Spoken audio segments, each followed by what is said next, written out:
12절에 보면 또한 불법이 더욱 많아져서가 기록되어 있죠. 불법은 부도덕성을 나타내며 정통적 규범이나 윤리적 가치 기준이 상실되어 신앙이라는 이름하에 교회를 부패시키고 혼란케 하는 온갖 비신앙적인 방종을 의미합니다. 이러한 불법은 사랑과 결코 공존할 수가 없죠. 왜냐하면 사랑은 모든 불법의 완성성이 있기 때문입니다. 불법이 많아지면 교회는 타락하고 성도들은 사랑을 잃어버리게 된다고 요한일서 4장 10절, 요한계시록 2장 2절에서 4절에 기록되어져 있습니다. 13절에 보면 그러나 끝까지 견디어내는 사람은 구원을 받을 것이다 라고 되어 있습니다.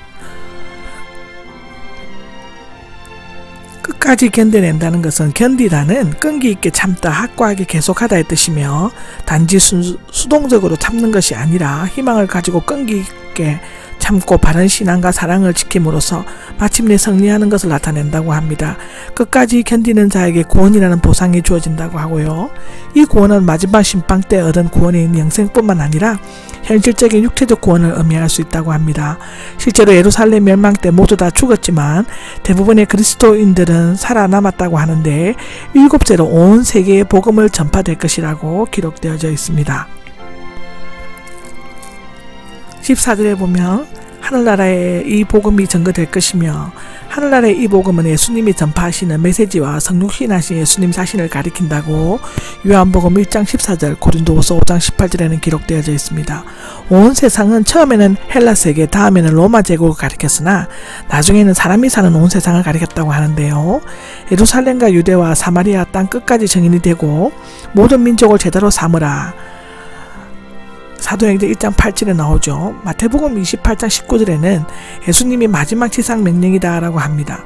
복음이 모든 민족에게 전파되는 그날 세상이 끝이 올 것이다 라고 하는데 그날 모든 민족은 완성된 새 하늘과 새 땅에서 영원한 생명을 누리며 살게 될 것이다 라고 기록되어져 있습니다.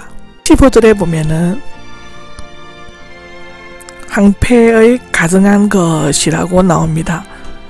그러므로 너희가 선지자 다니엘이 말한 바 멸망에 가증한 것이 거룩한 곳에서 선 것을 보거든 이라고 기억해 있죠.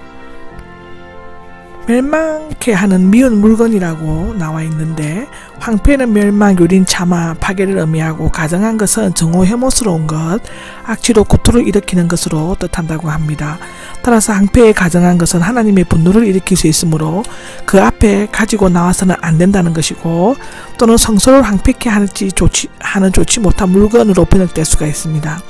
이것이 무엇이든지에 대해서는 첫째로는 수리아 안디오쿠스 에피파네스가 유대교 성전을 모독하려고 예루살렘 성전에 돼지를 잡아 주피터 신상에게 드린 일이고 또는 여심당원들이 제사장을 죽이고 성전을 더럽히는 일이라고 합니다.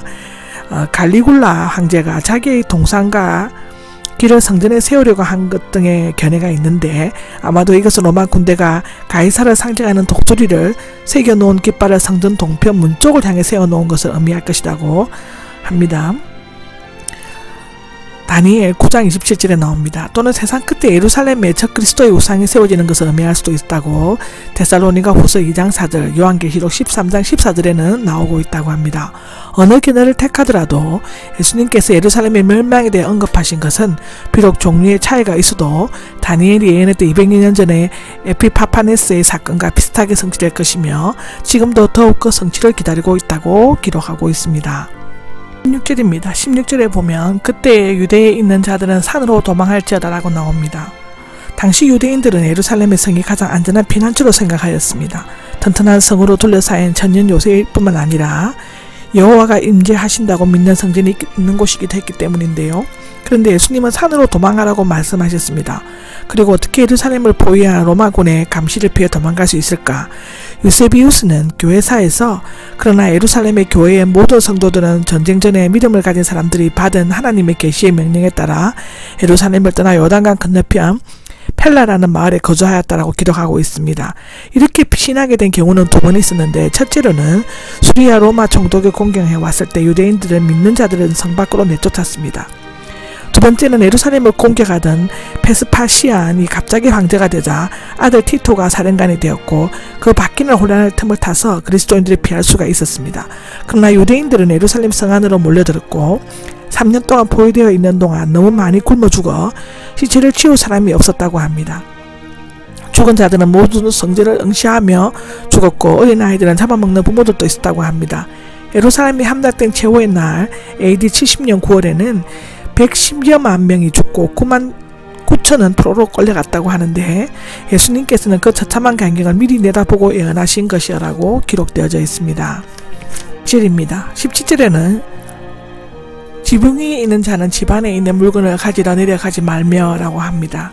지붕이 있는 사람은 17절에서 21절에 도망가는 것이 너무나 급박하기 때문에 어떻게 대처해야 하는가를 구체적으로 언급되고 있습니다. 첫 번째로는 평범한 지붕이 있는 사람은 물건을 꺼내려고 집으로 통하는 길로 내려가지 말라고 밖으로 직접 내려가는 길로 도망가라라고 하고요. 두 번째로는 들에서 일하는 자는 겉옷이 아무리 필수적이고 귀한 물건이라 하더라도 가지러 가지 말고 입은 옷 그대로 피하라고 18절에 나와 있습니다. 세 번째로는 임신하거나 젖먹이를 둔 여자들은 겨울이나 안식일에 도망가지 않기를 기도해야 한다라고 합니다. 겨울에는 비가 오고 춥기 때문에 도망가기가 어렵고 안식일은 종교 행사에 참여해야 하고 하루에 1.2km 이상을 걸어갈 수 없기 때문입니다. 실제로 에피파네스가 침공한 것은 BC 168년은 안식일이 있어서 많은 유대인들이 죽임을 당했다고 기록되어져 있습니다.